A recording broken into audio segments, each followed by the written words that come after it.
YouTube, we are here again with some more poems I want to recite. 3 of them. A lot of my poems that I've done, I was incarcerated in 2002 in jail, so a lot of time to write. And a lot of short stories in jail, but I mean, I hope I didn't do these already, but I'll find out in the end if I did. I gotta start putting these aside somewhere. In my next video also, I mean, I got a little time now. I got another short horror story to recite. Like I said, these 3 poems were done in 2002 in jail. What a time that was. I'll have to go over that story with you, why I went to jail and how much fun it was in there. Oh boy. But this first poem is about music. And to me, music is a way of life. You need music in your life, whether it be sad or whether it be good. And this is more for, you know, music on the good side than being sad all the time and depressed. But them songs are good too if you listen to them. But these are more for the upbeat music that pretty much keeps you alive. I mean, I think music has kept me alive. You know, due to the fact that I've had a lot of problems in my life. And like I say, when I was a kid at the age of 5, I was pretty much left in a room with a record player and records, you know, music. I mean, I had my friends, I'd go out, do what I had to do, but a majority of my life was spent in my room, music. And a lot of people do that. A lot of rappers, you know, a lot of heavy metalists. I mean, they devote their life to this stuff. And to me, then they're out there making millions. I mean, it ain't even got to do. I mean, bands today, to me, I think they just do it for the money. And there's a few bands I could mention that do that. And that's going to be one of my videos too. But I got to find a paper of the bands, a list of bands that I have. And that'll be bands of today and bands of yesterday. And yesterday bands, to me, did it for the fans. And anyways, this is called Music Forever. And since the age of 5, and I heard the power of music, this is what kept me alive. Music will always be there. Don't get me wrong. A good friend or family member should always be in your life, or even a woman of true love, and your kids. But what do you do when they're not there, when times have changed? To me, music is what saves lives. The feelings you get when you listen to a song you wish they could stay on forever. The feelings the bands give are from the heart and soul. Everyone should know this, because these bands have been where we've been. They know how it is to be at the start. But some people don't understand music. They take it out of schools. They banned bands from playing in cities. They even go as far as suing the bands because of freak accidents, or somehow the band's album was in the presence of what was done bad. Well, I've got news for all the people that try to blame a band or music for some suicide or a murder or cause it to provoke some stupid fight, you all need to drop dead. I'm living proof that music doesn't have subliminal messages to make you go mad in your head. This is shit you people made up because you're jealous that these bands make more money than you. They get the people to follow them instead of in your shoes. Music forever. Now, I'm a little graphic with going drop dead. You know, they tell music to go drop dead. They try and ban music, everything, well, they go drop dead, you know. Music to me is life. Music is life. And if it wasn't, you know, for music, I know for a fact that I'd be dead right now. I'd be dead. And I can't stand, like, to put out a couple of examples. Ozzy Osbourne, Judas Priest, AC/DC. You know, these bands made music and people tarnished it with their stupidity. Like, I got every Ozzy Osbourne album. I got every Judas Priest album. I got every AC/DC album. Am I dead? Did I try to commit suicide for it? Did I go commit a murder like the... What was that guy, the Night Stalker in California? Some kid killed himself on Suicide Solution from Ozzy. And the Night Stalker was the Night Prowler song from AC/DC. Tarnished the song all to hell. And Judas Priest with Stained Glass. What was it? Better. The song was Better by You, Better Than Me. And I listened to that song. That was on the Stained Glass album, but yeah, I listened to that song when that news came out maybe 100 times. Wore out the tape. I'm not dead. People just like to harass these people because, right, when you become a heavy metal fan, rock fan, country fan, rap fan, you idolize these people, and people that don't like them get pissed off. Because why? Right, because you're jealous. They're better than you. Some of these people don't even have a college education nor a degree. Ozzy Osbourne definitely never had that. He quit school and look where he is now. That's all I got to say. Even AC/DC. Angus Young quit school, and that's why he carries around his little schoolboy uniform. Quit. Judas Priest, I'm sure them guys, they didn't finish school either. Doesn't matter. They're millionaires now, and they make the music we love to hear. They were put on this earth for that purpose, and that's why I wrote that poem. Next poem, another life poem I wrote, because life to me changes constantly, and I've got 4 of these. Well, the original one I think I lost. That sucks. I wrote that one in high school. But this is part 4. And it goes, yesterday is gone, today is here. Tomorrow, who knows what will bring. Just sit back, relax. Don't worry about it. And listen to the song on the radio sing. Everything that was said, the things you hear now, and the stuff that will be heard tomorrow will be like a mystery unsolved until you solve it. Till then, you're either happy about it all or keep it inside and have an abyss of sorrow.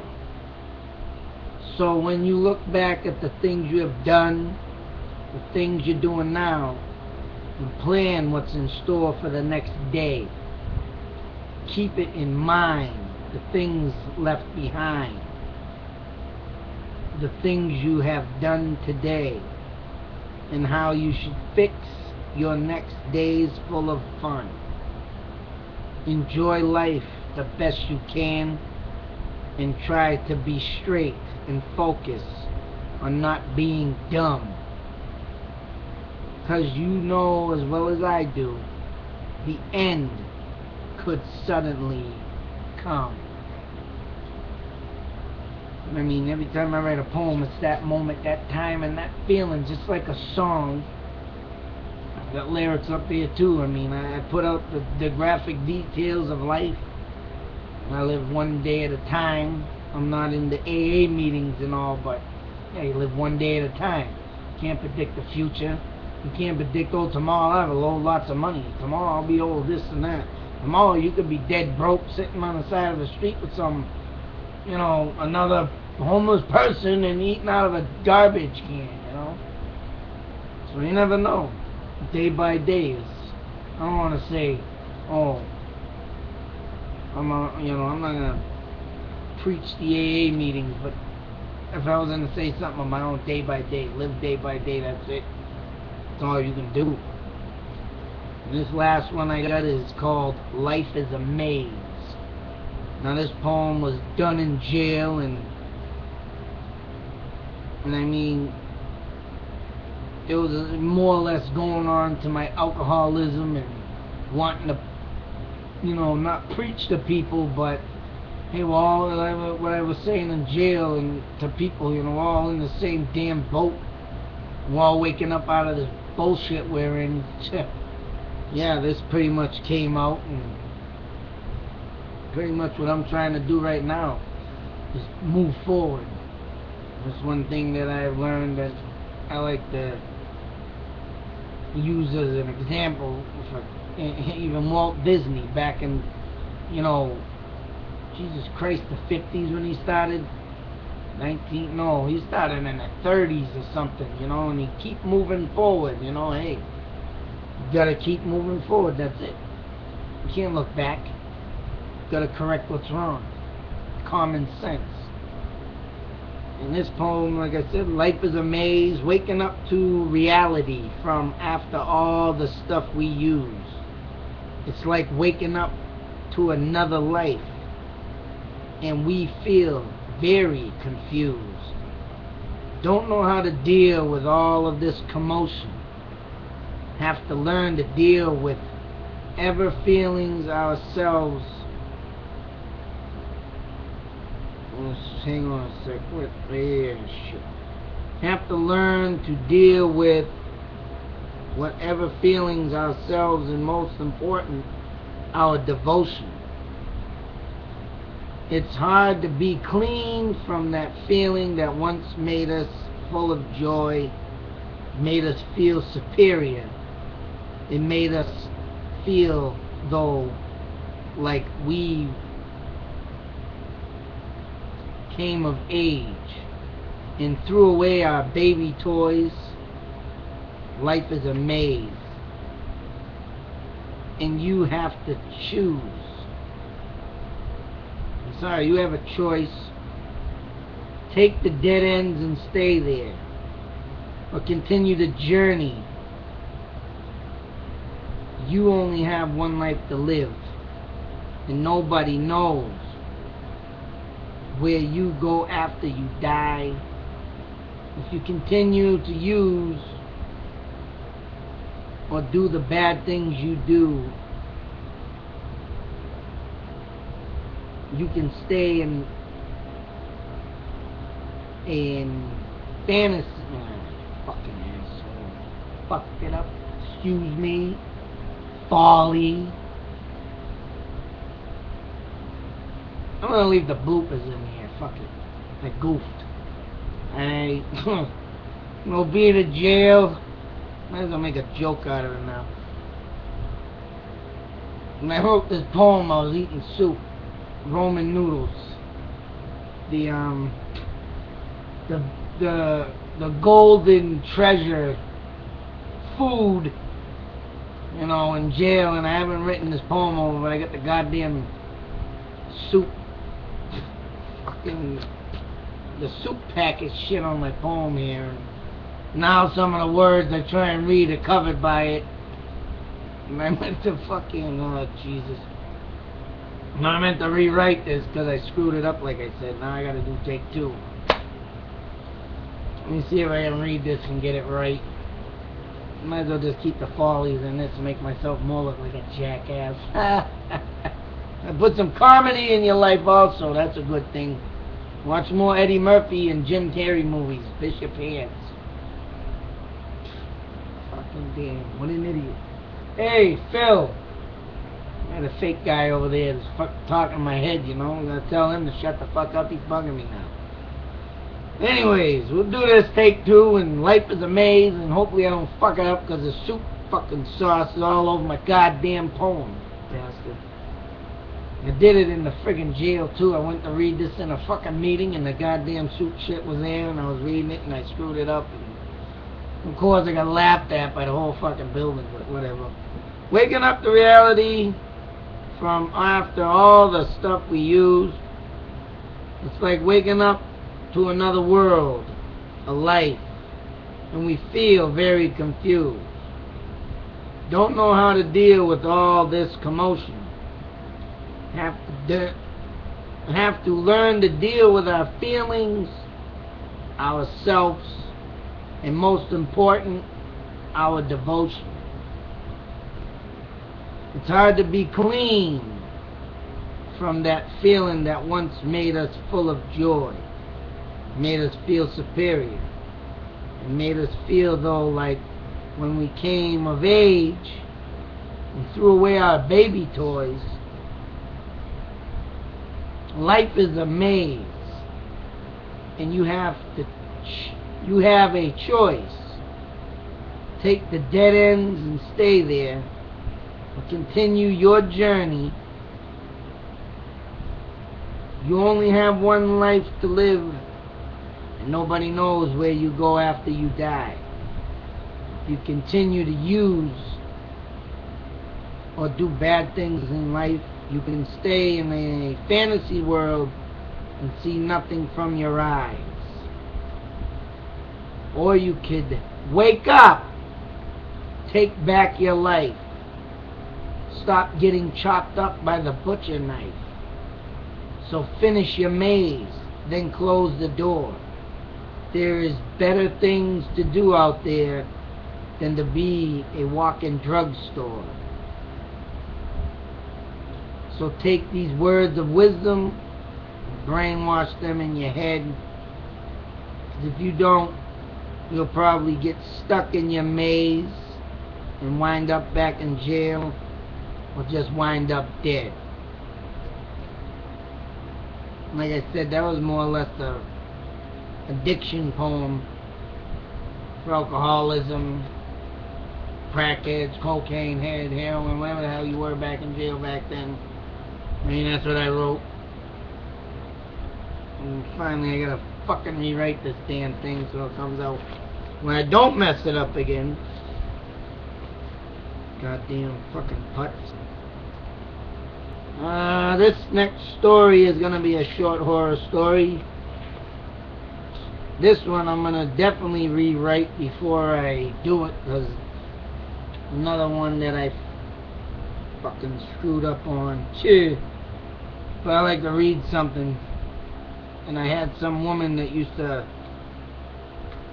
go through short stories in a class back in jail, and the stories were like alcoholism stories, of course, and I had to read this one.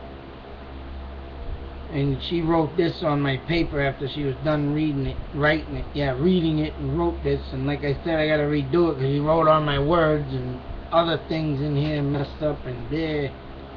But she said, Archie, you have a talent for writing. Your mature use of words and phrases is a gift. Creator, it is very evident. Evident. I don't know, it's a gift. Creator, stay is very evident, whatever the hell that is. I mean, yeah, I got a gift of writing, and I mean, yeah, like I say, I mean, I know how to use words. This story here, what I'm gonna go over that I use words back from the King Arthur days in it. So that would be like the 17th century.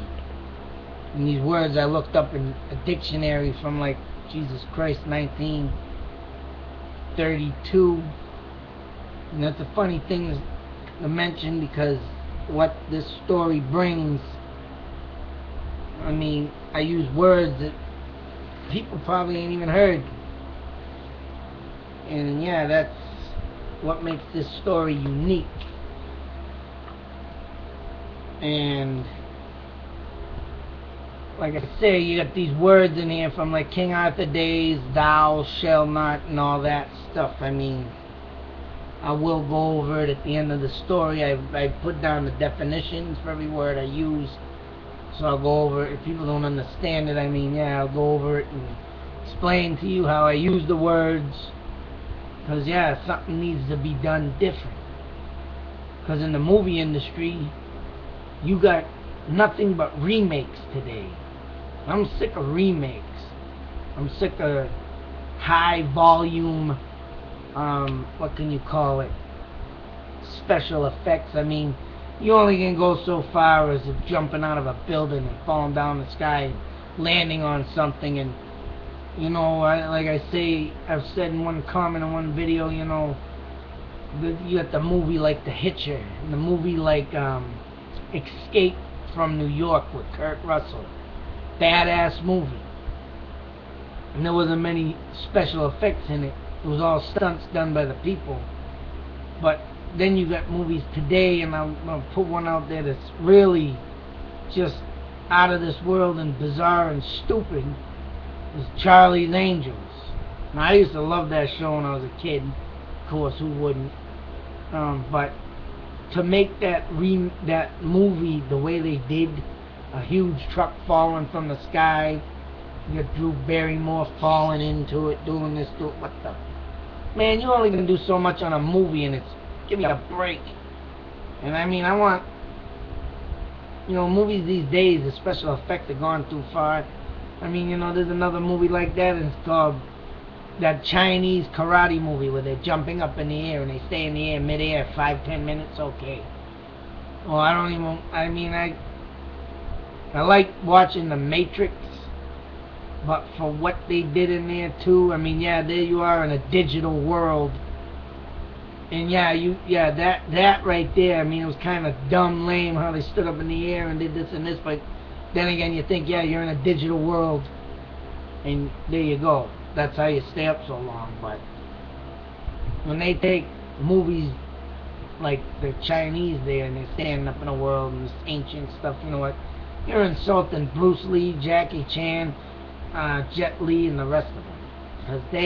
Because them are stunts. I mean, that's what makes the movie Rush Hour so good. Jackie Chan does his own stunts, and that's what I like to see more of. These days, you got these, I mean, there you go. Avatar beating Titanic. And Avatar, I don't know, I haven't even seen that movie yet, and that thing was just, I don't know, man. I don't know, best top selling movie of all time. I'm not interested in stuff like that.